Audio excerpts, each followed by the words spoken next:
Cielo, pedimos en este momento, Dios mío, que ilumine nuestro corazón, reconociendo tu soberanía, Señor, tu amor sin condiciones por tu pueblo, que tú bendices este día más que todos los días, porque es tu día, Señor. Y aquí estamos para celebrarte, Padre Santo. Gracias, Dios mío, en el nombre de Jesús. Abre nuestra mente, ilumínanos con tu Espíritu Santo, para que podamos entender lo que dice tu palabra y para poder darte la gloria por todo lo que tú has hecho en esta historia de la iglesia, que así como el libro de los Hechos, tú también soberanamente has llevado hasta donde estamos. Gracias, Señor. Te adoramos por tu palabra y por tus obras poderosas, Dios mío. En el nombre de Cristo Jesús. Amén. Amén. Hoy vamos a tocar un tema importante, como les dije. La historia de la iglesia no solamente termina en el libro de los Hechos, capítulo 28. La historia de la iglesia ha continuado. Algunos ministerios se han atrevido a llamar a sus ministerios Hechos 29, ¿no? Como si hubiera un capítulo más. Pero creo que en el cielo sí va a ser el capítulo 29, porque si tú te das cuenta, los hechos de los apóstoles son los hechos de Dios a través de su espíritu, en realidad, a través de hombres débiles, pecadores, como nosotros. Así que yo no creo que esté mal, ¿no?, que se llame Hechos 29 a algunos ministerios, a cosas que lo lleven públicamente. Hay un libro muy bueno, lo recomiendo, de Bruce Carlton, Hechos 29. Y bueno, en estos hechos podemos ver los primeros siglos de la iglesia, la lucha por que se afirmen las doctrinas que ahora defendemos como las doctrinas básicas. Si leemos un poco de la historia de la iglesia de los primeros siglos, que se llama patrística, porque en ese tiempo a muchos de los teólogos de la generación de esos años se le llamó los padres de la iglesia, no porque sean padres puritas, así, cosas así, sino porque en ese tiempo se solía llamar padre a aquel a quien tú veías como tu mentor. Y digamos que ellos son la base de la teología de nuestra iglesia, de las iglesias de toda la historia. Entonces, por eso dicen los padres de la iglesia. Digamos que no son el fundamento, porque Efesios dice que el fundamento son los profetas y los apóstoles, pero ellos son los primeros que comenzaron a desarrollar la teología que ha madurado hasta nuestros días, ¿no? Y gloria al Señor, porque tú ves hombres llenos de errores, hombres que se contradecían a veces en algunos temas no fundamentales, ves hombres que a veces tuvieron caídas terribles y luego restauraciones por parte del Señor, y después te pones a pensar, esos primeros siglos se parecen a este siglo. Siempre vamos a ver que ninguno de estos hombres son más santos que nosotros, ni son la autoridad para nosotros, sino que son comparativas. La historia de la iglesia no es dogmática, es comparativa. Si tú haces dogmática la historia de la iglesia, caes en algo que se llama la tradición. Y es justo lo que hizo que la iglesia comenzara a tornarse mal. La iglesia en los primeros siglos tenía una doctrina determinada, pero conforme fueron pasando los siglos, aparecieron hombres que con interpretaciones tal vez sacadas del contexto de la escritura, como hasta ahora sucede, comenzaron a crear doctrinas que no estaban conforme a la Biblia, a lo que se le llamó herejías. Ahora, ¿qué era un hereje en esos tiempos? Hay dos formas de ser hereje. Una es tomar una doctrina básica, ¿no? Porque no eres hereje si tienes una diferencia con un hermano no fundamental. Pero una era tomar una doctrina básica y hacer tu propia teología sin comparar lo que decían los apóstoles y los profetas y terminar con una doctrina falsa, ¿no? Por ejemplo, conocemos a algunos que habían negado la deidad de Cristo, ¿no?, que Cristo no era Dios. Otros habían negado la humanidad de Cristo. Mucho hubo problema con esto, con la cristología. Otros negaron la deidad del Espíritu Santo. Otros decían de que no importa lo que hagas con tu cuerpo, lo que importaba era tu alma. Era una idea más gnóstica, ¿no? Y ellos la trasladaron a la iglesia. Metieron el mundo a la iglesia. Se han aparecido ahora también, ¿no? Todo ese tipo de cosas fueron llamadas herejías. Y la otra forma de ser hereje era cuando tú tenías sana doctrina, como en Tercera de Juan, por ejemplo, Diótrefes. Tenías una doctrina básica buena, pero odiabas a todos. Y creías que solamente tú eras el único cristiano, o tú y tu iglesia son los únicos ungidos, digamos, ¿no? Y eso le pasó a Diótrefes. Nunca habla que Diótrefes tenga mala doctrina. Juan escribe en esta carta a Gallo, hablando de la bondad de Gallo, pero también hablando del sectarismo de sus diótrefes. Debemos cuidar nuestro corazón de las dos, de no estudiar la Biblia en el contexto solamente de lo que nos parece, sino entender que una regla de estudio bíblico, de hermenéutica, es que las escrituras se estudian en el contexto de la misma escritura, de la historia de la iglesia. Porque recuerda, como dice por ahí el pastor, el discernimiento no viene contigo nada más, ¿no? La sabiduría no viene contigo. Tú no eres un nuevo iluminado que acaba de descubrir las doctrinas, ¿no? Las herejías de antaño se repiten ahora. Así que tienes que tener cuidado, porque Satanás siempre va a engañar incluso a los elegidos. Ha habido muchos hermanos que han caído en cosas así. Y han sido hermanos porque luego se han arrepentido, pero después de haber hecho ya mucho daño. Entonces hay que tenerlo en claro eso, ¿ves? La Biblia se estudia en el contexto primero de la misma escritura, en el poder del Espíritu Santo. Porque sin el Espíritu Santo no se puede discernir. Así que tienes que orar y clamar. Después en el contexto de los teólogos de tu tiempo, ¿no? ¿Qué dirán los hermanos de incluso de otras casas, de otras tradiciones evangélicas, ¿no? Vamos a examinarlo todo y retenerlo bueno. Después, ¿qué dicen las confesiones de los últimos siglos, no? ¿Qué dicen los hermanos? En medio de la doctrina no fundamental, periférica, un poco diferente, ¿qué hay en la doctrina base? Y al final vamos a los padres de la iglesia. Y si todo esto concuerda con lo que dicen las escrituras, o sea, Biblia, patrística, antes de la reforma, por reforma, siglo XVII, XVIII, XIX, XX, A, siglo XXI, B, ¿quién está mal? O sea, la historia de la iglesia y la Biblia dicen A, y el siglo XXI o el XX ya dicen B, ¿quién está mal? ¿No? Y en doctrina súper ya elemental, historia de la iglesia y la Biblia dicen A, siglo XX y XXI dicen A, y a ti te parece B, ¿quién está mal? Tú ves. O sea, por eso es bueno que siempre tengamos la historia de la iglesia como comparativa. Despreciar la historia de la iglesia, no, no, a mí no me hables de hombres, me dicen háblame de la Biblia. No solamente tienes que entenderlo de esa manera, porque es como que tú te cortaras el cordón de la historia y te alejaras, ¿no? Como hay algunas denominaciones que creen eso. Hoy vamos a hablar acerca de justo lo que tenemos que tener en cuenta hoy día.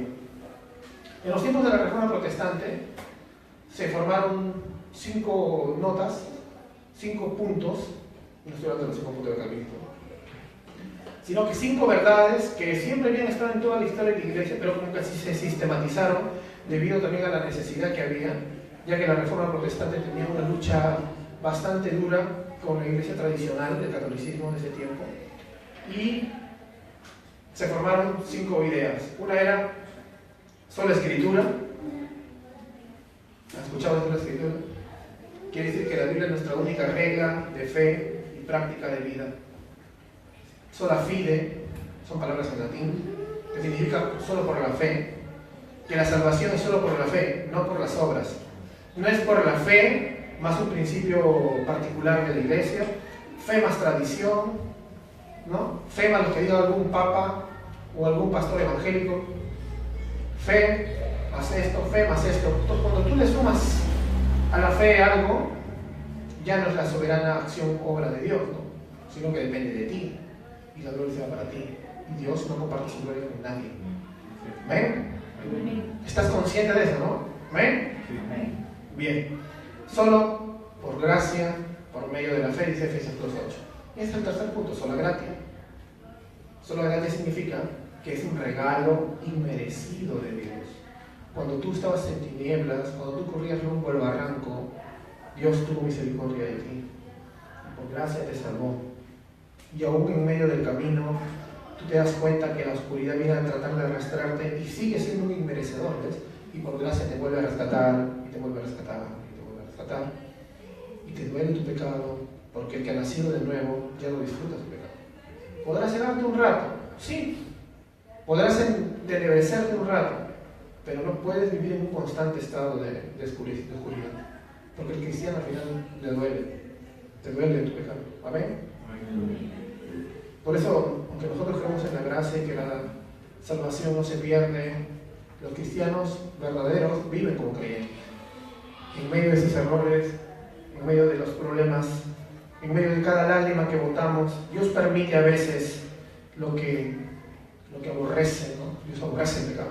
Pero Dios permite lo que aborrece porque quiere llevarte a lo que Él ama, que es su gloria.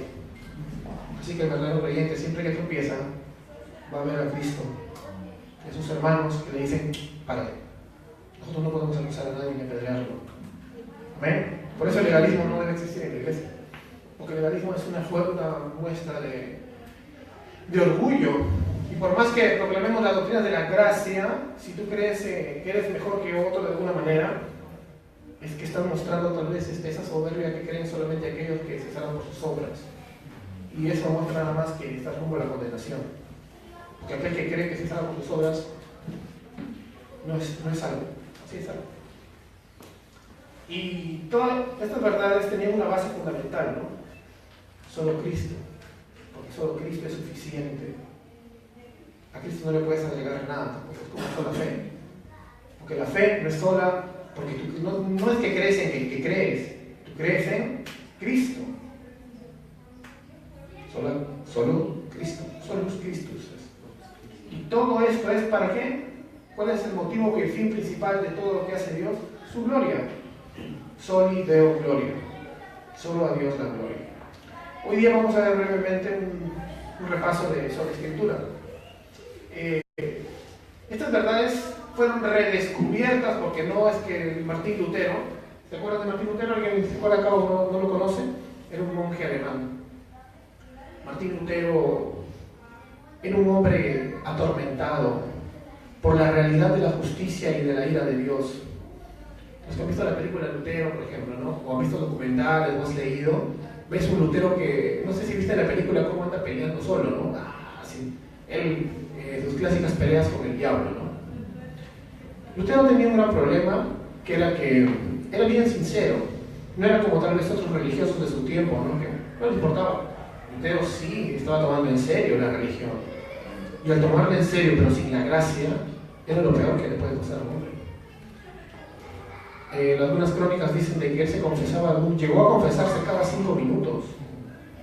¿Te das cuenta, no? O sea, Lutero se confesaba, salía al pueblo, y porque una señorita lo saludaba, buenas tardes, ¿cómo está? Y él miraba, en su mente pensaba otra cosa, se iba corriendo a confesarse de nuevo. No podía estar tranquilo. Trataba de hacer lo mejor que podía en todo. Que no es malo, pero su motivación no era la gloria de Dios, sino que no estar mal delante de Él. O sea, tener una justicia propia delante de Dios. Eso lo atormentaba más y más, porque todas las noches al evaluarse se encontraba culpable de nuevo, ¿ves? Y eso te mata. Cuando tú te encuentras culpable todos los días es porque se miraba a sí mismo una y otra vez, una y otra vez. ¿Cuántos no se sienten identificados con Él? A pesar de que crees en la doctrina de la gracia, estas que te miras a ti mismo, te miras y siempre te vas a encontrar culpable. Eso le pasaba a Martín Lutero. El padre Pior, su mentor, se duele, ¿no? Porque era un hombre sincero, se duele de ver el dolor de su alumno y al ver la capacidad que él tenía, porque había estudiado antes leyes, era una persona muy, muy inteligente. A pesar que venía de un contexto campestre, Lutero era una persona que no tenía una educación como la que tuvo Juan Calvino, por ejemplo. Juan Calvino era un hombre de ciudad. Lutero, por ahí algunos comentarios dicen que incluso tú puedes ver la película, la Reforma, puedes leer libros, pero Lutero creía en los duendes, en esas cositas, o sea, era medio místico, porque venía del campo, pues, nació con esas cosas, ¿no? Y aunque se reformó, no es que desapareció todo, ¿no? Él tuvo un contexto, por eso. Y este hombre joven fue enviado como profesor a Wittenberg y le fue bien sus estudios, pero cuando comenzó a estudiar la palabra de Dios, porque antes no se lo permitían, simplemente los monjes agustinos tenían labores, pero no estudiaban la Biblia, labores, cánticos, oraciones, nada más. Eran como unos ascetas. Pero cuando fue a estudiar la palabra, ya tuvo más libertad. Estudió los Salmos y luego comenzó a estudiar el libro de Romanos y se dio cuenta, ¿no? Cuando llega a Romanos que la palabra de Dios, citando el Antiguo Testamento, dice: el justo por fe vivirá. Y como él dice, esta verdad caló en su corazón. Y como muchos de nosotros, tal vez cuando antes creíamos que dependía de nuestras obras, podemos decir con él, ¿no?, que las ventanas del paraíso se abrieron delante de nosotros, ¿no? Y él dice eso, ¿no? Como si las ventanas del paraíso se abrieran delante de mí. O sea, Lutero llegó a encontrar a Dios Ese Dios que tanto él había anhelado, un Dios misericordioso, un Dios que no nos está atormentando todos los días con nuestro pecado, sino que nos está llamando, ven, bebe gratis el agua de vida eterna. Un Dios que sí es justo, y que sí hay un infierno, pero que él ha enviado a un Salvador, ¿no? ¿Te das cuenta? Es como si antes, como si el catolicismo en este tiempo tuvieran, a pesar que tenían a Cristo, lo veían como un condenador, ¿no? Como un Salvador. Era más o menos como una leña más para, o sea, había una leña más para su fuego, para su hoguera. O sea, ellos veían al juez que ya venía en el día del juicio final. Y por eso muchos estafadores como un tal Texter, que enviaban a recolectar dinero de indulgencias, porque Roma vendía indulgencias, que era una indulgencia como un papelito así, un pasaporte, y te decían que si tú comprabas una de estas, estabas salvo del purgatorio. Una de estas te sacaba del infierno, digamos. O sea que la salvación se compraba. Por eso el texto de 2 de Pedro, capítulo 2, donde vemos de que habrán falsos maestros que harán dinero, nos harán mercadería, y la NTV dice que nos sacarán nuestro dinero. Algunos dicen, sí, esa profecía se cumple ahora. Toda la historia de la iglesia ha habido eso. Siempre ha habido ladrones de la fe. Y el Papa no solamente lo permitía, sino que él era el ejecutor de esto. Texter solo era su vendedor. El dueño de la empresa era el Papa, León X. Un Papa desordenado, un Papa hilarante, un Papa bohemio, un hombre que mandó a la quiebra al Vaticano. Se gastó el dinero del Vaticano construyendo lo que ahorita conoce como la Capilla Sixtina, ¿no? La Basílica de San Pedro, todo lo que ahora vemos muy bonito, ¿no? Pero no estaba en el presupuesto. Y mandó a la quiebra a Roma, ¿no? De ahí se encargaron de agenciarse de nuevo de mucho dinero, pero lo hizo. Entonces este monje alemán estudiando, él, el 31 de octubre de hace 500 años, 1517, escribe 95 tesis, o sea, 95 puntos que él pone para el debate, y los pega en la iglesia del castillo de Wittenberg. No era, como algunos veces lo ponen, un reto al Papa, vamos, voy a destruir Roma, ¿no? Ay, ¿qué será que como digo, no? No. En ese tipo era lo normal, porque en la película me gusta porque cuando va Lutero a pegar las tesis a la... Hay más, ¿no? Existe un montón de papeles, porque se ponían... Las personas hacían preguntas, ¿no? Era como que llevamos a la conversación, ¿no? Estabas motivando una conversación. Y en un tono sano. Es como si tú en tu muro de Facebook en este tiempo pusieras: oigan, hermanos, o un grupo, ¿no? Ponte Grupo Sana Doctrina, ¿qué parece? Hermanos, ¿han leído bien este texto? Abajo, hermanos, este otro texto lo han leído bien. ¿Quiere decir esto o no quiere decir esto? Otra cosa así de frente. Hermano, esto no me parece. Me parece que debemos corregir esto, ¿no? Esto no me parece. Porque, por ejemplo, en sus primeros argumentos, él dice: yo no tengo nada contra el Santo Padre, ¿sí? O sea, porque él pensaba ilusamente que el Papa estaba siendo estafado por Texter, ¿no? O sea, que los que decían servir a Roma, a la iglesia, porque él nunca pensó que Roma era una iglesia aparte. Él se sentía parte de la iglesia, él amaba la iglesia católica, porque para él era la iglesia, sino que estaba cautivo por Babilonia. Y tiene un escrito justo que se llama así, lo pueden buscar en PDF, Cautividad Babilónica de la Iglesia, y es un poco fuerte. Lutero, cuando era joven, escribió muy fuerte contra Roma. Léanlo no para copiarse de él, porque él cambió, ¿no? Cuando está bien, no es así. Pero puedes ver el contexto de ese joven que dice: miren, esto está mal, y lo único que recibió fue una cachetada, ¿no? Una corrupción. Y dijeron: está mal, pero cállate, pues, porque no puedes tocar al Papa, porque así dijo él. No, pero la interpretación de la historia de la iglesia dice: no, el Papa está de acuerdo con otro. O sea, se dio cuenta que la Iglesia Católica no interpretaba la palabra de Dios en el contexto de la Escritura, sino del Papa de turno. Por eso él se da cuenta que hay una contradicción tremenda entre este Papa con el de hace 2 décadas, y con un teólogo patrístico con otro, y con este, y comienza a darse cuenta, ¿no? Y comienza a estudiar más la Biblia, y más, y más, y más. Y esto no lo hace un rebelde, ¿ves? No lo hace un rebelde. Lo que creó la controversia más de la Reforma fue la actitud de Roma. Ellos lo votaron, ellos le pegaron. Y Lutero reaccionó. Y Dios providencialmente, en ese tiempo, permitió que se creara la imprenta. Y muchos estudiantes jóvenes, porque este fue un movimiento de jóvenes, y los jóvenes siempre son los más progresistas y los que tienen esa idea de cambio, ¿no? Vieron esto y dijeron, oye, mira, están que lo cancelan al Papa, ¿no? Vamos a imprimir esto. Imprimieron así sus tesis y las mandaron a toda la gente. Claro, a la gente del bulbo. Entonces la gente misma se dio cuenta. Tanto así que Textel bajó sus ventas, ya no llevaba su cuota. Sí. Ya no podía. Y eso fue terrible, ¿no? Este joven monje no se estaba dando cuenta que al clavar esas 95 tesis para debate, estaba levantando el movimiento más grande de la historia del mundo, y un movimiento que cambiaría no solo el curso de la Iglesia, sino cambiaría el curso del mundo, de la historia. Ya que el protestantismo ha sido el que ha promovido en los últimos 400 años las artes, la ciencia, todo lo que tenemos ahora. Porque las universidades, porque la Iglesia Católica nunca promovía nada, le convenía a la gente. Después son los años de oscurantismo, 1000 años no avanzó el mundo. Mira, la edad media es 1000 años de estar detenidos. En cambio, en los países protestantes, ya después de 100 años después de Lutero, comenzaron a venir los científicos, incluso de Italia, como Galileo, que no lo dejaban hacer nada, lo amenazaban de muerte, ¿no? Américo Vespucio. Mucha gente que se dio cuenta que había libertad en las sociedades liberales, económicamente libres, ¿no? En las sociedades donde, digamos que, claro que su libertad no era la que tenemos ahora nosotros, ni siquiera, pero ya, pues, te dejaban pensar. Claro, en los países católicos era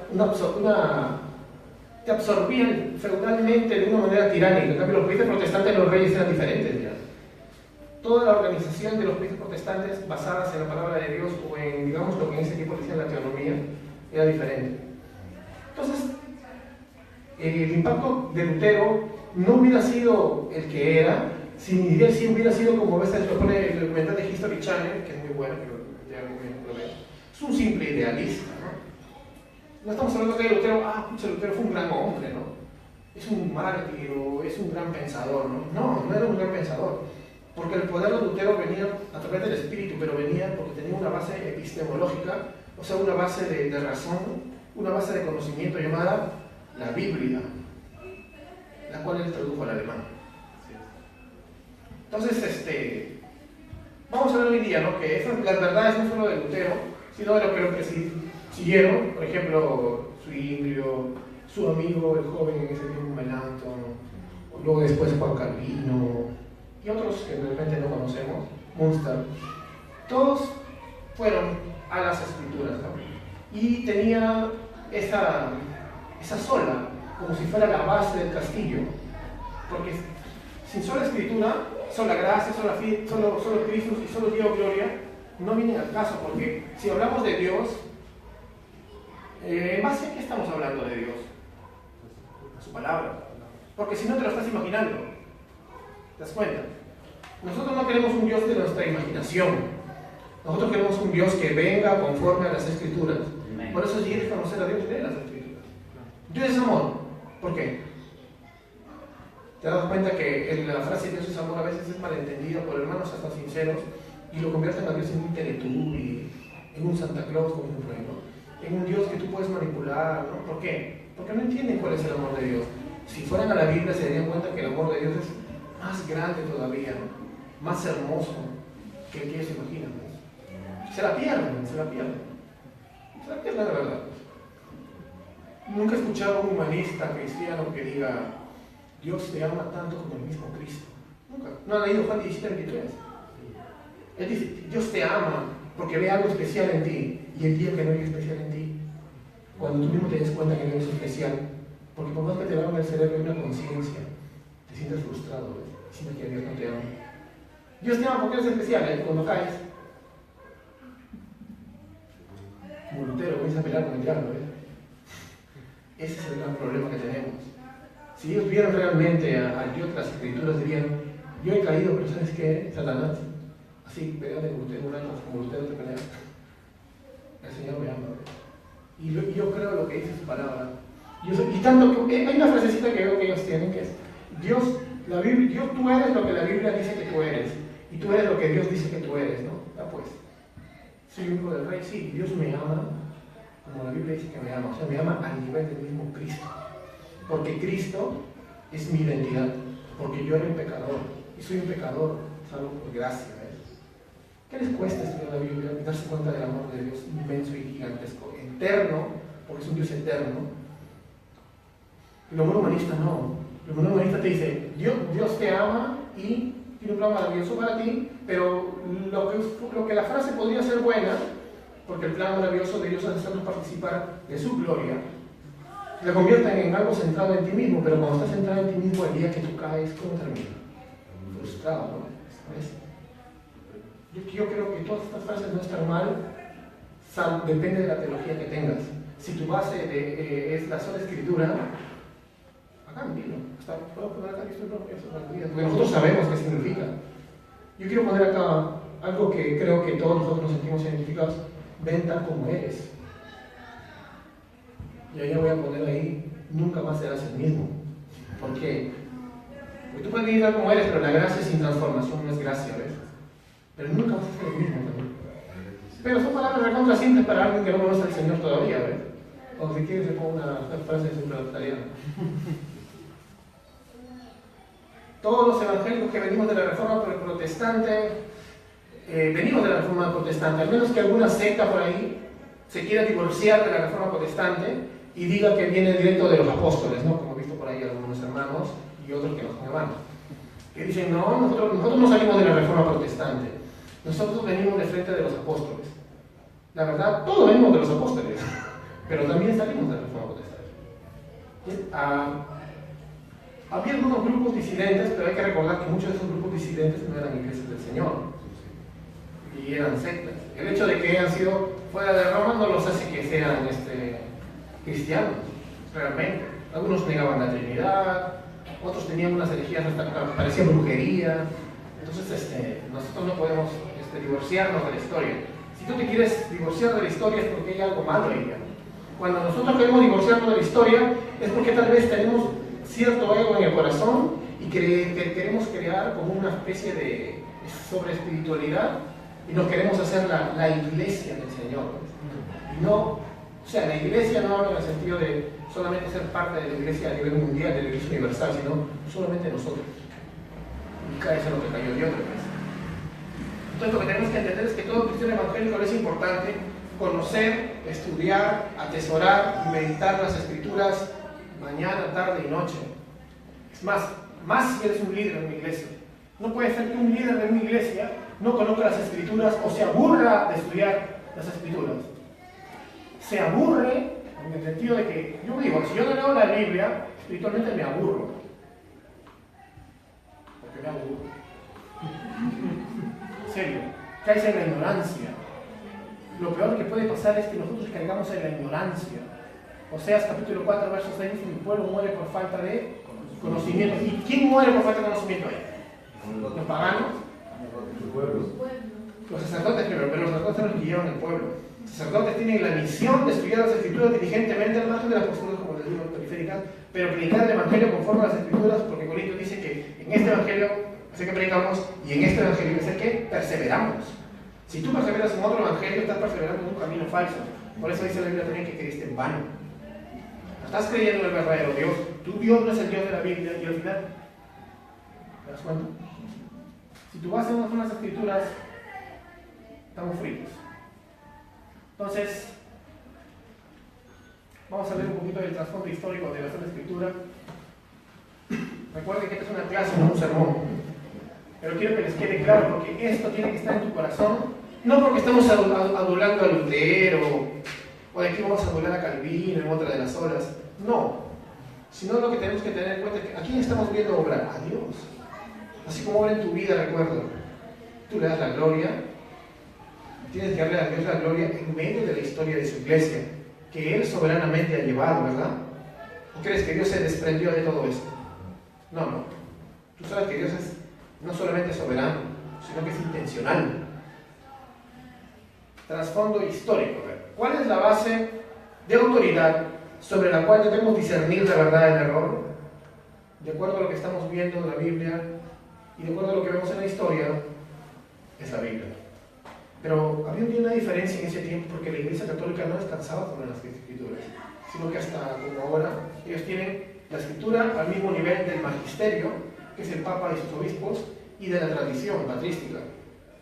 Y aquí viene el error porque ahí ves que un Papa escoge esta línea, porque la patrística es como ahora, hay hermanos sinceros, pero no todos están en la línea, en algunas doctrinas. Otros agarran esto, otros agarran esto, entonces se hace un zafarrancho. Pero el cristianismo bíblico, ¿qué dice? ¿Cuál es nuestra única base de fe y doctrina?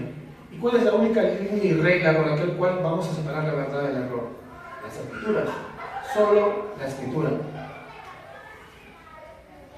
Lutero fue llamado en 1521, después de haber escrito todos estos escritos un poco duros, donde decía cosas como, por ejemplo, había un cardenal que lo habían puesto delante de él para que se retracte, y él dijo que este cardenal no estaba más preparado que un burro para tocar el arpa que para tocar el tema. No puedes tú tocar el tema, le dijo, porque no estás más capacitado que un asno para tocar el arpa. Bien duro para su tiempo, es un insulto bien bravo, ¿eh?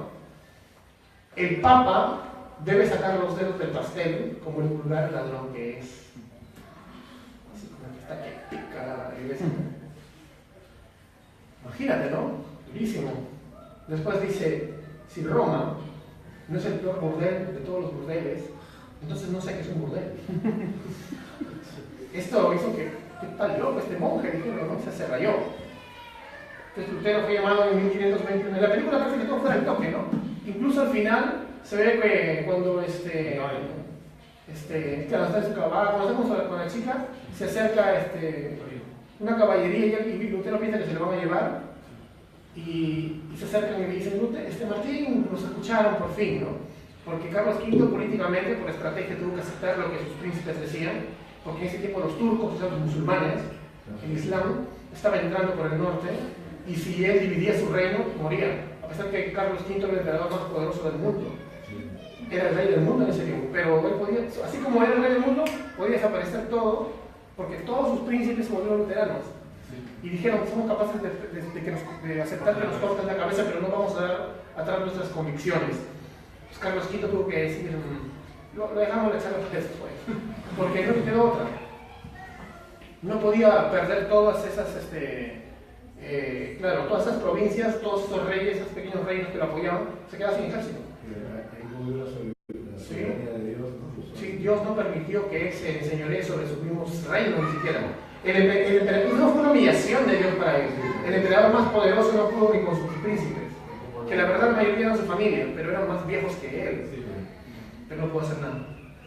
Pero en este momento, todavía lo que voy a citarles, este emperador acababa de ser recién ascendido. Carlos V y Carlos I se llamaba en España, porque también tenía familia y por derecho era rey de España. Y era rey de Castilla, y de Austria, de Alemania. O sea, prácticamente tenía toda Europa a su merced. Y Lutero fue llamado en 1521 a un concilio organizado también por el Imperio Sacro Imperio Romano Germánico, que es Alemania en ese tiempo, y que se llamaba la Dieta de Worms.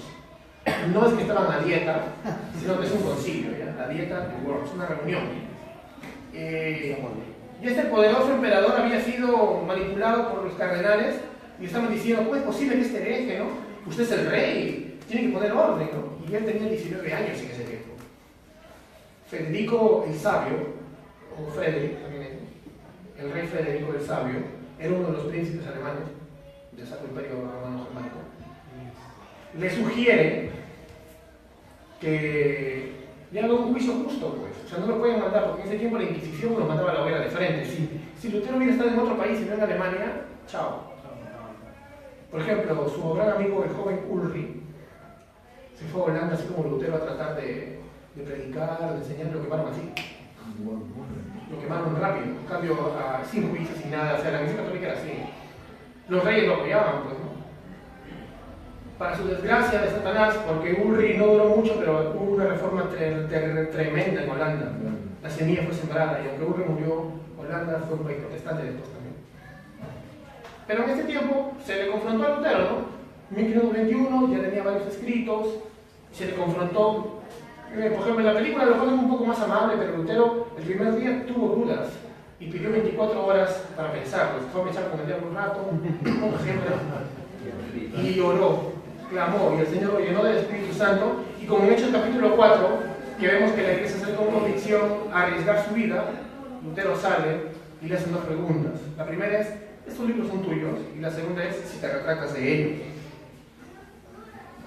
A la primera pregunta, eso no lo puse en la película, dice algo también bien fuerte. O sea, tengo al príncipe Carlos V al frente. Bueno, no sé quién era el gran Carlos V todavía, era un joven. Y tengo a todos los príncipes acá a mi lado, que depende de su voto que me maten o no. Tengo a mi príncipe, a que me está cuidando, a Federico, pero él solo no va a poder cambiar las cosas. Y tengo atrás de mí todo el concilio de las iglesias alemanas, esperando a ver qué digo. A pesar que él sabía que muchos de ellos ya simpatizaban con sus ideas porque querían desligarse de Roma. Pues es algo muy político también acá. Le preguntan: ¿estos libros, Martín Lutero, son tuyos? Y él dice: sí, y tengo más por si quieres leerlos. O sea, un sinvergüenza total. Después le dicen orden, ¿no? Seriedad. Y le dice: bueno, sí, pero no puedo retractarme de todos. Porque en algunos tocó estas doctrinas, en otras doctrinas básicas. O sea, no quiso retractarse. Al final le dijeron: tienes que retractarte, ¿te retractas sí o no? Y él dice: bueno, les voy a leer la cita, ¿ya? Que se me convenza mediante testimonios de la Escritura y claros argumentos de la razón, porque no le creo a papas ni concilios, ya que está demostrado que a menudo han errado, contradiciéndose a sí mismos, por los textos de la Sagrada Escritura que he citado. Estoy sometido a mi conciencia y ligado a la palabra de Dios. Por eso no puedo ni quiero retractarme de nada, porque hacer algo en contra de la conciencia no es seguro ni saludable. No puedo hacer otra cosa. Esta es mi postura, que Dios me ayude. Se paró Lutero. Esas declaraciones fueron mortales. Y Dios una vez más obró, porque en el corazón de los príncipes de Alemania eso tocó mucho.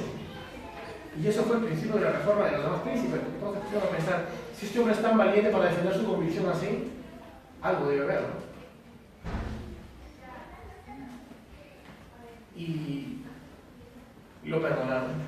No. El príncipe Carlos dejó en stand-by y lo dejaron que se vaya, porque la idea era que cuando se vaya muera. Lo maten por ahí. Pero el príncipe Federico lo rescata, ¿no? Lo rescata y lo asila a un castillo, donde está el púlpito donde él a veces practicaba sermones, donde está incluso parece un museo. Y cuando tú visitas hay un púlpito y tiene aquí una mancha así de pintura. Porque dicen que, o sea, Lutero siempre luchó con eso de estar peleándose con el diablo. Incluso hoy dice que el diablo se le apareció y que Lutero estaba con su tintero y se lo tiró. ¡Lárgate! Y por eso hay un púlpito viejazo así, 500 años con una mancha de pintura, y dicen: este es el púlpito donde Lutero le tiró el tintero al diablo. Caso, ¿no? Y entonces hay que entender que en ese tiempo estaban llenos de muchos teólogos eminentes y no podían responder con las Escrituras. No importa cuán letrados, cuán preparados pueden parecer muchos hombres, o por otro lado, cuán espirituales pueden decir que son. Si la Biblia no es nuestra base, ninguna de esas interpretaciones son la base de la doctrina de la Iglesia. Y en cuanto a doctrina, por eso nosotros tenemos que sujetarnos a la sola Escritura. Este principio entonces es el que toda la Iglesia histórica ha tenido. Toda la Iglesia en la historia que se ha mantenido fiel, incluso antes de Lutero, hay muchos hombres, es la sola Escritura. Si eres miembro de Gracia Humana o algún día lo vas a hacer, vas a tener que adherirte a este principio, ya que en nuestra confesión tenemos bien claro: las Escrituras son nuestra única regla de fe, práctica de vida y de doctrina.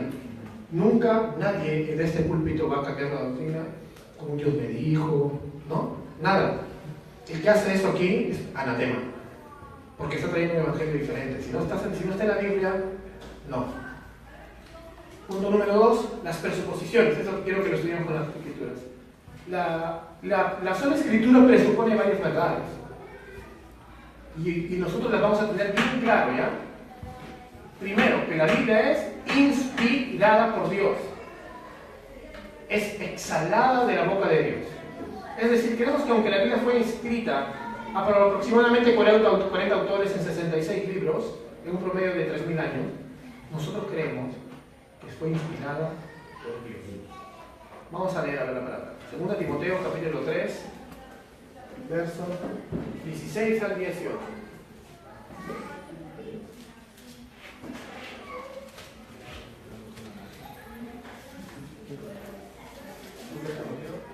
Segunda a Timoteo, capítulo 3, versos 16 al 18. Bien conocido este texto. Desde el 14, vamos, del 14 al 18. Al 17, perdón, al 17. Dice, pero persiste tú, Pablo le habla al joven Timoteo. Joven Timoteo, persiste tú en lo que has aprendido y te persuadiste, sabiendo de quién has aprendido, y que desde la niñez has sabido las sagradas escrituras, las cuales te pueden hacer sabio para la salvación por la fe que es en Cristo Jesús. Toda esa escritura es inspirada por Dios, Timoteo, y útil para enseñar, para redarguir, para corregir y para instruir en justicia, a fin de que el hombre de Dios sea perfecto, enteramente preparado para toda buena obra. ¿Quién habla esta palabra? Pablo, pero ¿quién la escribió? Dios. Toda la escritura, está hablando del Antiguo Testamento también, es inspirada por Dios. John Piper dice, ¿quieres escuchar a Dios audiblemente? Lee la palabra, medítala, vas a ver cómo vas a comenzar a pensarla. Dios te está hablando. Toda la escritura es inspirada por Dios. Cuando tú estás leyendo conmigo acá, toda la escritura es inspirada por Dios. Esas palabras se repiten en tu mente y Dios te está hablando, ¿ves? No te va a hablar otra cosa que no sea su palabra. A veces algunos quieren buscar una revelación extra para hacer algún tipo de doctrina. Tienen todo este libro y no te lo aprendes. ¿Y ya quieres que te digan otra cosa? No seas sinvergüenza. O sea, tienes la palabra de Dios. El Señor te está hablando. ¿Estás despreciando su voz? No, ¿verdad? No creo que te atrevas. Mateo capítulo 5.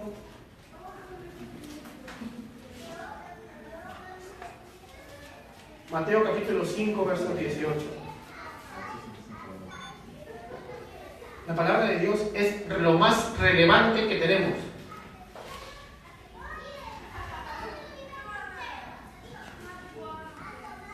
Porque de cierto os digo que hasta que pasen el cielo y la tierra, ni una jota ni una tilde pasará de la ley hasta que todo se haya cumplido. Por eso que es ahora, la palabra de Dios antes de ser creyentes nos condenaba, ¿no? La ley nos condenaba, pero ahora es nuestro baño para llegar a Cristo.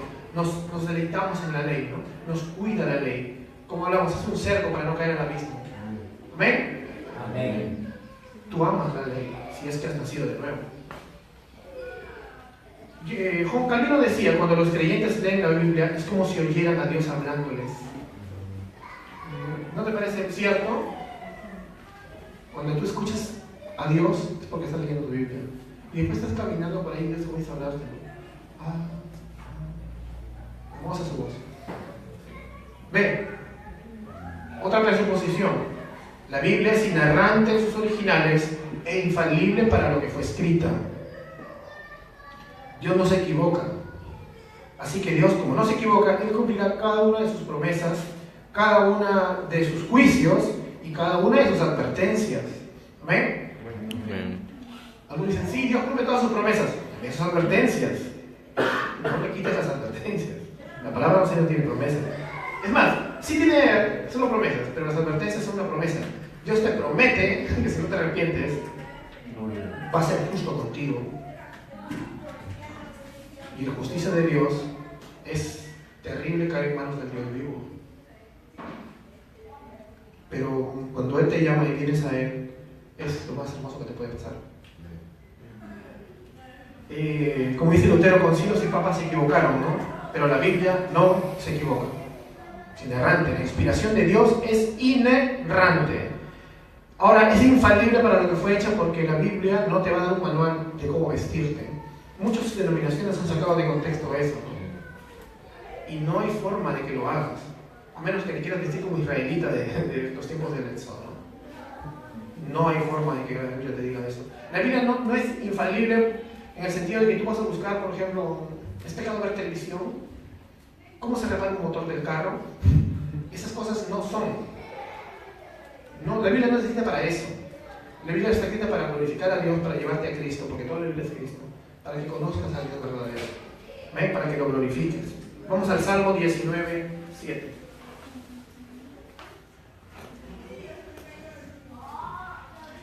Me sorprende que muchas personas dicen, sí, que no sé cuánto, y te sacan como 30 versículos fuera de contexto para decirte que no, para crear unas nuevas leyes, unas neoleyes, que luego te ponen esa carga sobre ti, cargas que no pueden ni cargar las mismas personas que las crean para manipularte, ¿no? Y no es así. La Biblia no dice algunas cosas. El Salmo 19. Sí. La ley de Jehová es perfecta, que convierte el alma. ¿Qué te convierte? El alma. ¿Y qué es lo que convierte esa alma? La ley, su palabra te convierte, su palabra te dio vida. El testimonio de Jehová es fiel o es infiel. Si la palabra lo dice, es. Si Dios lo ha dicho, lo hará. Por eso cuando vemos en Ezequiel 36 acerca del nuevo nacimiento, no hay marcha atrás, ¿eh? Porque él dice, yo Jehová he hablado y así lo haré. Él cambió el corazón de piedra por uno de carne. Amén. Entonces, no estés pensando que tienes otra vez de piedra. Pero eso sí, también no te hagas en vivo. Si no estás viviendo como creyente, es posible que no tengas un corazón de carne. Porque si Dios te ha cambiado y le dice lo haré y no lo tengo, entonces no lo ha hecho. Todavía. Ven a Cristo, no te rechazará. ¿Amén? O sea, no hay escapatoria. Si no eres creyente en ese momento, ven a Cristo. Y Él te va a transformar. Y si eres creyente, ven para que te siga transformando. El testimonio de Jehová es fiel, que hace sabio al sencillo. La Biblia es inerrante y hace sabio al sencillo. Salmo 12 vamos a leer. Aquí nomás en el mismo libro de los Salmos, en el 12, 6. Lo más puro que te puede pasar es escuchar la voz de Dios. Esa voz que no se equivoca. Esa voz que es precisa. Dice, las palabras de Jehová son palabras limpias. Limpias. Como plata refinada en horno de tierra, purificada 7 veces. O sea, es un trabajo excelente el que hace el Señor cuando te habla. Te habla con excelencia, con pureza, con amor. Escucha su voz. No, es inerrante. Si la voz de Dios te dice no estés yendo por el camino de fe. ¿Amén? Está diciendo y ya es la cosa. Podemos confiar y descansar entonces en todo lo que la Biblia dice, ya que es inerrante en la inspiración y es infalible para lo que fue escrita. Podemos confiar en las Escrituras. Confía y descansa en lo que dice la palabra de Dios. Otro punto. C. La Biblia es nuestra única autoridad. ¿Amén? Si solo la Biblia es inspirada, si solo la Biblia es inerrante, entonces no puede haber ninguna institución, dogma, pastor, papa, que sea nuestra autoridad máxima, ¿verdad? Solo las Escrituras, porque es Cristo nuestra máxima autoridad. Lutero decía, si pones tu opinión por encima de la Biblia, es levantarte por encima de Dios mismo. Los papas y ahora muchos religiosos pensaban y piensan que le pueden adherir a la Biblia o que pueden incluso estar por encima, ¿no? Eso me da miedo. Yo como pastor te digo, tú como miembro de aquí de Gracia Urbana, no puedes permitir que ninguno de los que predicamos o los pastores o los líderes nos pongamos por encima de la Escritura nunca. Si alguno de nosotros caemos en una herejía, en una doctrina fundamental o algún error, tú tienes que decirnos, ¿no?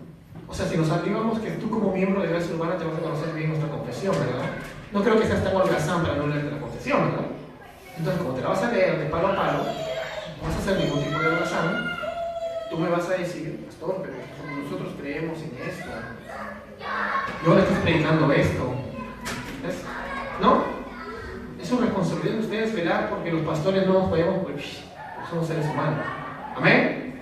Léete la confesión de Gracia Urbana que vas a ser miembro. Tenemos una confesión chica, para los que tienen dislexia. Una confesión grande para los que les encanta leer. Pero yo te recomiendo que leas la confesión verdadera, la grande, porque está basada con los textos de la palabra de Dios de lo que estamos creyendo. No es solamente creemos en esto porque creemos. Nuestra confesión está bien basada en las confesiones históricas como la Westminster 1689 y la confesión Fe y Mensaje Bautista 2000, que es la del Seminario Sábado. Sí, la página es la chiquita. Puedes darle una repasada, pero yo te recomiendo la grande, porque está con los textos. Para que nos corrijas. Los pastores solo tenemos autoridades delegadas.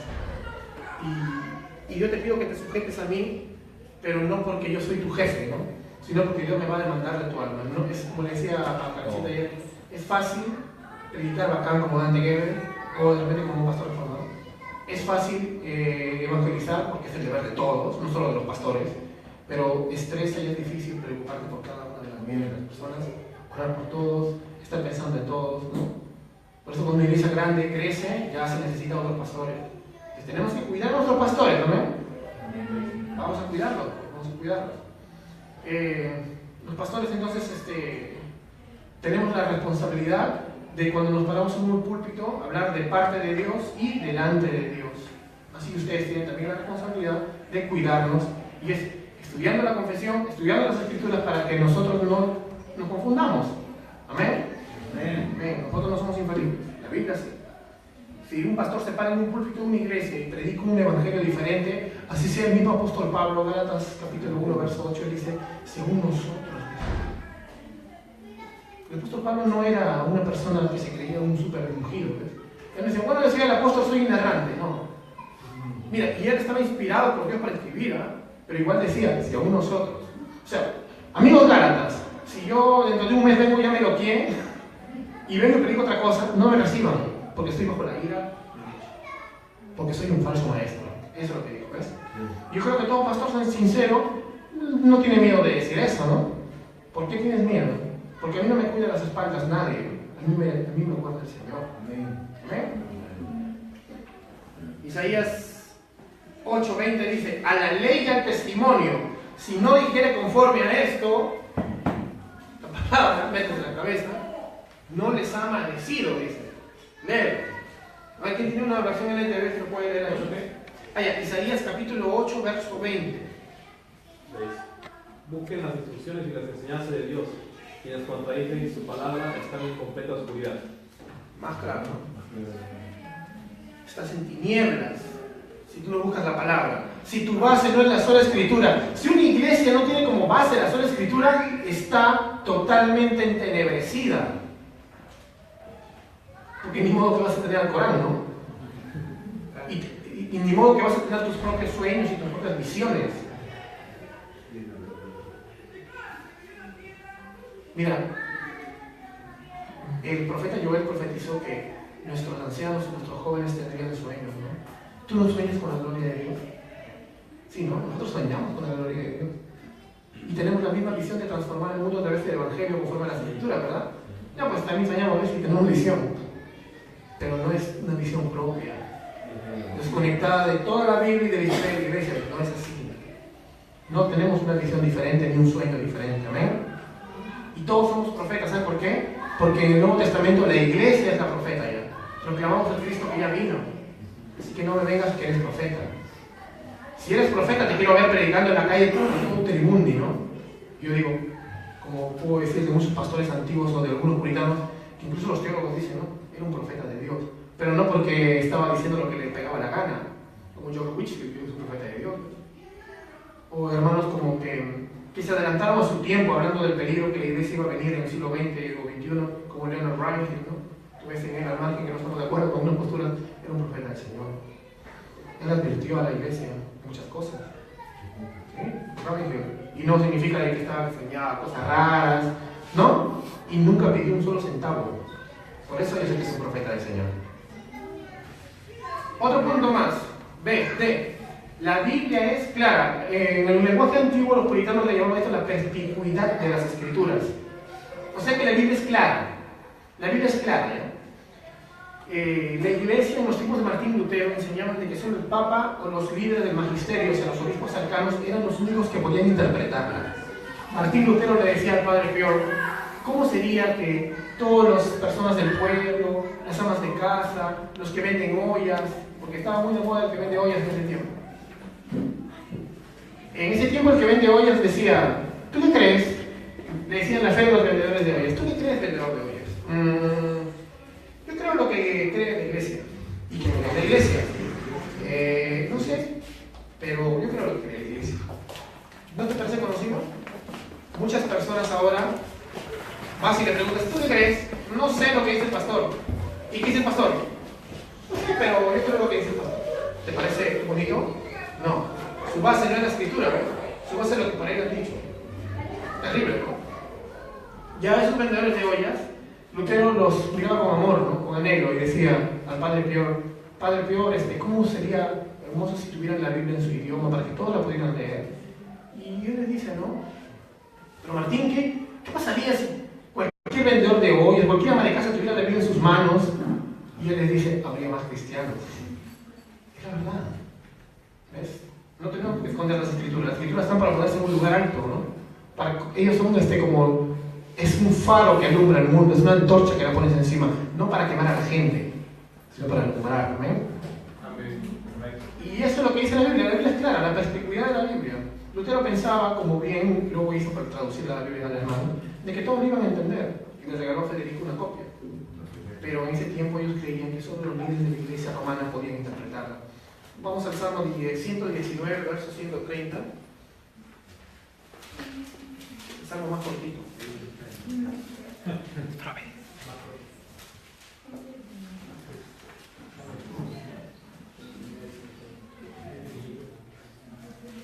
La exposición de tu palabra, dice, la exposición de tu palabra alumbra, la exposición de tu palabra alumbra, luz, hace entender a los simples, o sea, a ti y a mí. 130. 119, 130. La exposición de tu palabra alumbra, hace entender a los simples. ¡Wow! ¿Por qué crees que todos nosotros entendemos? ¿O alguno de nosotros era ya un gramático, griego, antes de haberse convertido? ¿No? A los simples, ¿no? Qué rico es ser simple, ¿no? Mantén tu corazón, aunque algún día saques un doctorado en gramática y en hebreo, mantén tu corazón simple. ¿Sabes por qué? Porque el simple siempre va a ser un líder. Porque es apto para enseñar, porque es apto para aprender.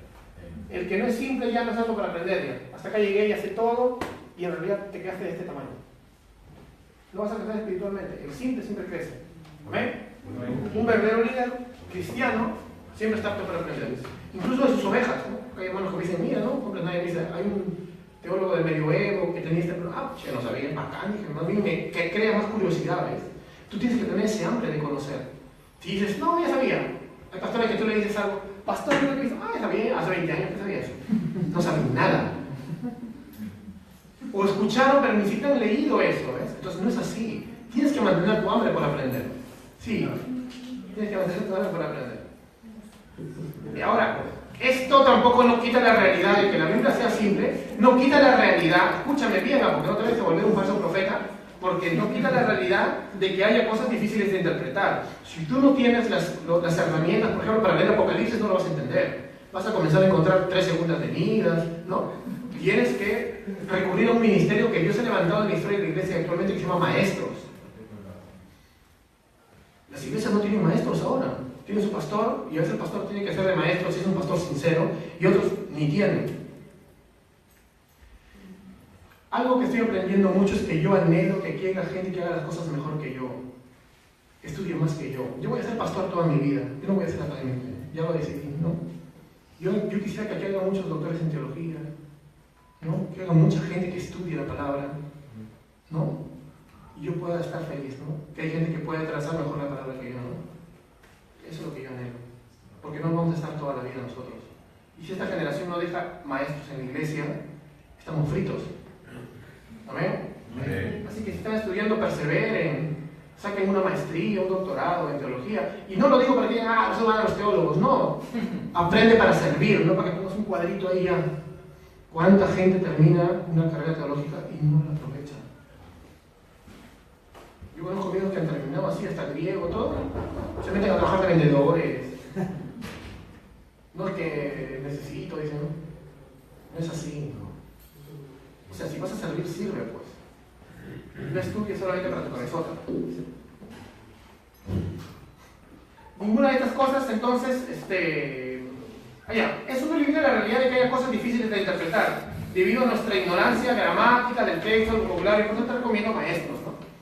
Pero ninguna de estas cosas oscurecen el significado de las doctrinas básicas más claras y necesarias para la salvación. Cualquier simple, que puede leer la Reina Valera, a pesar de que tiene un idioma un poco difícil, y a veces yo recomiendo por eso otras versiones de equivalencia funcional dinámica. Yo creo que Dios ha salvado a mucha gente con esta versión y lo simple se entiende en lo básico, ¿no? Un simple, o sea, una persona normal. Yo me leí, cuando me convertí, la Biblia 2 veces. Y ya quisiera volver a leer la completa fácil. Y entendí un montón de cosas. Entendí la Trinidad, nadie me enseñó. Entendí con la salvación, aunque lo entendí mal, porque todavía el chip que me habían puesto en la iglesia que dependía de mí, pero entendí que era gracia, que era de Dios, que era a través de Jesús, ¿no? O sea, lo básico, la gente puede salvarse. Como un hombre que era un drogadicto griego, que en Australia, eso es un testimonio del pastor Alan George, uno de sus pastores, porque tiene varios pastores en la iglesia, se convirtió así, ¿no? Lo metieron a la cárcel por un mes y se llevó una Biblia en griego. ¿Por qué se sabe leer griego antiguo? Porque él es de Grecia, pues, ¿no? Pero vivía en Australia. Y dice, leyendo las escrituras, Dios me encontró. Dice. Nunca le habían leído la Biblia, sino que la vio así, y como ya ese día tenía que ser arrestado, la cogió y dijo, me voy con esto, a leer. Porque había probado con el hinduismo, había probado con todas las religiones. No quería ni siquiera ser salvo, él quería simplemente sentirse bien. Pero su mala motivación lo llevó a leer la Biblia. Encontró a Jesús, Dios lo encontró a él. El Señor lo salvó en la cárcel. Y él salió con un video, en ese tiempo era en Betamax, que se llamaba La historia de Jesús, así de los jóvenes, así como que Jesús de Nazaret, del actor Joncito, así. Y le enseñaba las películas a la gente y los evangelizaba, hacía reuniones con sus patas que eran fumones, así. Y comenzó a estar así. Al final terminó siendo uno de los pastores de la iglesia de Alan Hirsch, porque Alan Hirsch llegó a ese grupo cuando este hermano de Grecia ya lo había formado ya. Una iglesia llena de gente de todo, homosexuales, travestis, fumones, sus amigos, un puro loco. Y se convirtieron. Es una de las iglesias más grandes de Australia. Y eso fue porque simplemente la Biblia era perspicua, es clara. ¿Ves? ¿Amén? La Biblia es clara. Otro punto más. La Biblia es suficiente. No necesitamos más. La Biblia dice todo lo que tiene que decir y todo lo que tiene que decir para cumplir el propósito para lo que fue hecho. Como por eso es infalible para lo que fue hecho. Es suficiente. No necesitamos más.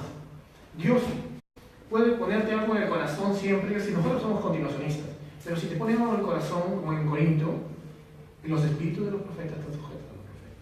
No es autoridad para nosotros. Nosotros tenemos la Biblia y una confesión. Si Dios pone algo en tu corazón, es autoridad para tu vida. Y si no es conforme a las Escrituras, es una simple corazonada que no era de Dios. Pero si es conforme a las Escrituras, bueno, ahora, gloria al Señor, ¿verdad? Así tienes que manejar la profecía, el don de profecía. El don de profecía ya no es una adivinación, es para exhortar, para consolar, para bendecir, ¿no? Así que recuerda eso, por eso nunca, así yo me ponga algo al corazón para alguno de ustedes, aprenderé de nuestro hermano Charles Spurgeon, que bajó del púlpito y habló con una persona. No te voy a decir nada, ni nadie. El primero que lo hago lo bajo de acá. No voy a permitir que se contamine la iglesia del Señor con falsos profetas. Bueno, y acá todos son verdaderos profetas. La Biblia solo es usada con poder por el Espíritu Santo para llevarnos a Cristo y transformarnos conforme a su imagen. Es decir, nadie tiene poder transformador. O sea, el Espíritu Santo no va a usar otro poder de Dios más que su palabra. Por eso dice Pablo, no me avergüenzo del Evangelio porque es poder de Dios. No me avergüenzo. Que me digan, no, que con ese libro nomás. Sí. Mira, nosotros podemos hacer un concierto de rock, mira. Está bacán, porque tú sabes que nosotros somos contemporáneos. Pero si nosotros no tuviéramos una doctrina sana, no vale nada. No vale nada ese libro. Es puro chiste sería. Está bien que los jóvenes estén entre jóvenes, pero si yo le dije una vez a los chicos, ¿no? Creo que sí le dije también a mí. A mí me hubiera gustado que cuando yo estaba en una iglesia carismática, hacíamos un concierto mucho mejor que el que hacíamos acá. Gigantesco, todo acá. pero me hubiera gustado que de ahí salga alguien y predique como se predica acá, como Sammy estaba predicando, por ejemplo. Me hubiera gustado que la gente hubiera conectado como ayer conectamos con el Señor, ¿no? Así. Yo vi que tocó los corazones no solo de nuevo, sino de los que ya somos de acá, ¿no? Me hubiera gustado que la palabra se predique como es. Tal vez Dios hubiera salvado a todos los amigos que yo llevaba incansablemente, y dices tú, solo uno que luego se lo llevó el Señor. Entonces a mí me hubiera gustado, ¿no? Pero no, pues invertimos plata todos los sábados para hacer conciertos tras conciertos durante años, y solamente se captaba gente, pero no se salvaba. Entonces eso me llevó a mí a hacer un poco antipragmatismo. O sea, agarré y deseché todo. Ya la iglesia debe ser solamente en catacumbas, ahí nos metemos todos a orar y listo. Pero después me di cuenta que yo debo ser misionero en este lugar, en este tiempo. Las iglesias que no conectas con los jóvenes, ¿cómo le vas a predicar? No te van a hacer caso. No te van a hacer caso. Pero si hacemos un concierto con música cristiana, están acá. Pero de ahí vamos a predicar. Y vamos a confrontarlos con sus pecados. Si no quieren venir al próximo concierto, mala suerte.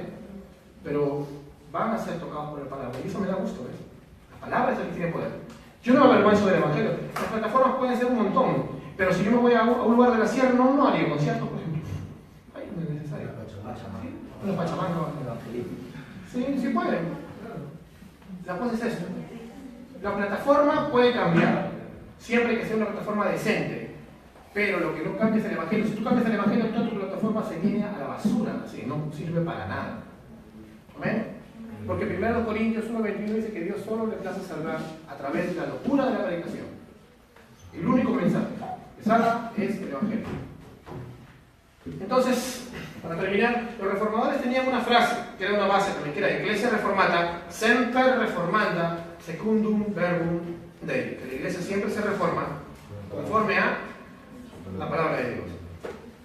Vamos a hacer una cosa, entender algo.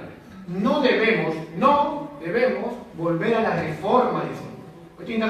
Volvamos a la reforma. No deben volver a la reforma, volvamos a las escrituras. Si viene Calvino y Lutero, lo tenemos en el DeLorean de Volver al Futuro, y te ven que estás diciendo tú, volvamos al siglo XVI, te quema. Lutero te insulta primero. Y Calvino te quema. ¿Sabes? Que a ellos no les parecería que tú te llames calvinista, luterano y todas esas cosas, ¿no? No entenderían este contexto. Ellos no aceptarían que tú vuelvas a la reforma. Claro, ellos quieren que vuelvas a la Biblia. Ellos han dado su vida para que tú vuelvas a las Escrituras. No según tradiciones ni principios particulares. No debemos seguir tradiciones. Sola Escritura. Hay tradiciones buenas, conocemos denominaciones buenas, los presbiterianos y sus tradiciones, no son malas. Pero si ellos nos dijeran, las demás iglesias, como no siguen nuestros preceptos y nuestros principios reguladores particulares, son herejes. ¿Está bien? No. Otra, no te vuelvas idólatra de los reformadores ni creas que estás llamado a ser como ellos. No, tú no estás llamado a ser como ellos, estás llamado a ser como Cristo. Amén. Amén. Amén. Cada uno en su contexto. Dios nos va a usar para una reforma bíblica y nuestro.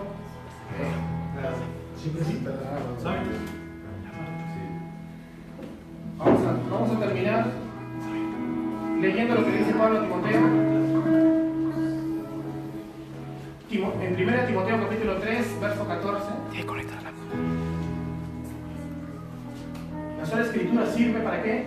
Para guiarnos en nuestra vida y en la iglesia. Para terminar, para que todos ustedes entiendan que la iglesia siempre se va a guiar conforme a la palabra de Dios. Dice, te escribo estas cosas esperando ir a ti pronto, pero en caso que me tarde, te escribo para que sepas cómo debe conducirse uno en la casa de Dios, que es la iglesia del Dios vivo, columna y sostén de la verdad, baluarte y cerradero.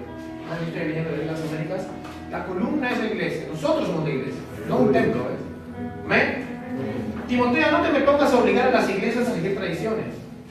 Timoteo, no te me pongas a presionar para que la iglesia sea como a ti te gusta el día del Señor. Timoteo, que la adoración sea regulada por la palabra de Dios. Timoteo, haz las cosas como yo lo digo, como el Señor lo dice. ¿Amén? ¿Vamos a vivir conforme a la Biblia? Sí. Que la escritura entonces nunca se le quede en nuestro corazón. ¿Amén? Vamos a levantar nuestras manos al cielo, vamos a hablar al Señor.